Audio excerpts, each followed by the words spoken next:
You can walk away from this program tonight, and you can walk away and you have a myriad of choices. You could be frightened.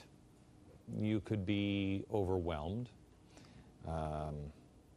You could just watch it and say, boy, honey, come here, you got to see this, and then do nothing. Or you can be part of a solution. The first part of a solution is to end political correctness. We must not be afraid. I'm going to be in Chicago this weekend. I'm giving a speech in Chicago, not at his but Tahrir, but with a group of activists, grassroots activists that have had enough. And my message to them will be the same message that I give you tonight. Enough is enough. Have no fear anymore. You know who you are. Evil is spreading, and we must end it. But how do we end it? Well, there's several ways. Here's one. End political correctness. Sticks and stones will break your bones. Names will never hurt you. Union mob members, they'll hurt you, and they'll break your bones. But names will never hurt you. You know who you are. Don't care anymore what they call you. And it's also time, too, to put your money where your heart is. Not where your mouth is, but where your heart is. There are very few places that are fighting to stop this because, well, honestly, I had a friend call me last night who will remain nameless, and he spoke out on a subject. The McCarthy era is here, gang. I talked to him yesterday around noon. He said, Glenn, I'm going to lose my job. I'm afraid I'm going to lose my professorship just because I said what I believed. And it's true, isn't it? And I said, yes, it is.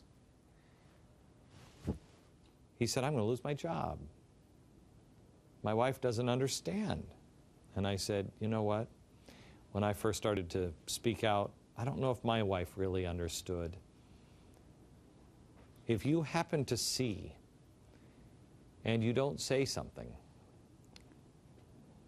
well, what help is that?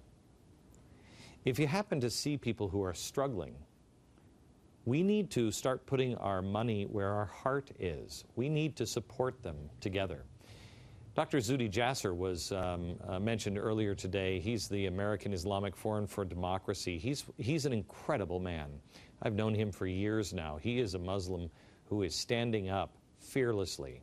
Irshad Manji is the director of the Moral Courage Project at the Robert F. Wagner Graduate School of Public Service at NYU.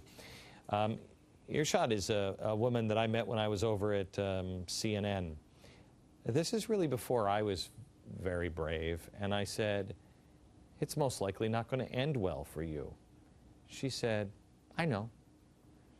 I said, why would you do it? Her response was, because somebody has to.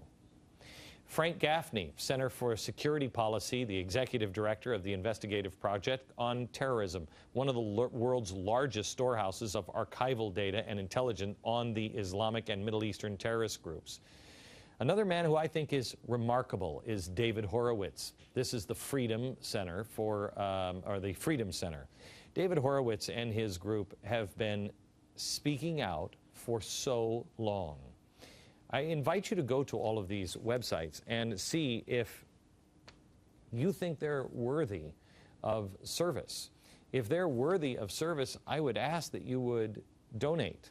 PalWatch is another website.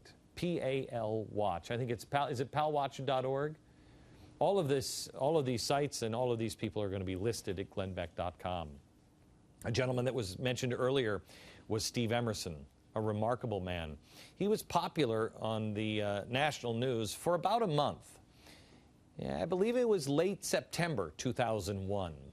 Everybody rejected him, said he was a hate monger, didn't want to listen to what he had to say before September 11th, 2001, but he was warning. He was standing fast and standing firm.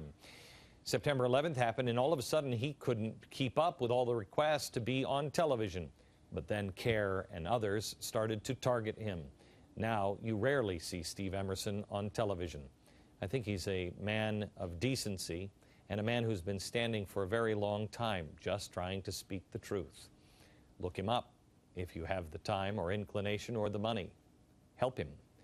There's another group, Memory. What I am telling you, what is happening in Israel, is headed here. If you don't want the bombings in the streets, the lies about the border, you need to stand with people like Memory. I will tell you that I have a new friend. He's the head of Memory. He was in my office, I don't know, a couple of weeks ago. He came in to help me with some things that we were working on. He lives in Israel now. He's a guy who was on the plane coming back from America to Israel. He was in the intelligence service, and he had just given a speech. I believe it was at the Pentagon. And he had just said, you've got to look out because terrorism is coming your way. And he was pretty much dismissed by some people in the room. He got back onto a plane, and he was flying back. By the time he landed in Israel, the First World Trade Center bombing had happened. Here's a man who served his whole life trying to stop craziness. He has an organization called Memory, M-E-M-R-I. Check it out at memory.org. He was in my office, and he was asking me how he could help, but I sensed that something was wrong. He wouldn't tell me. I found out later that some of the challenges that he is facing, and there are many, many challenges, to tell the truth, in the Middle East. He's a guy who puts people all over the world trying to find the words of extremists and translate them and put them on video so people can see what they're saying in their own words.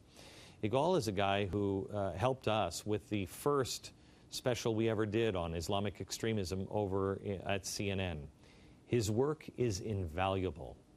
I would ask that if you have the inclination, if you have the money, to please help Memory, memory.org, M-E-M-R-I. GBTV, the truth lives here.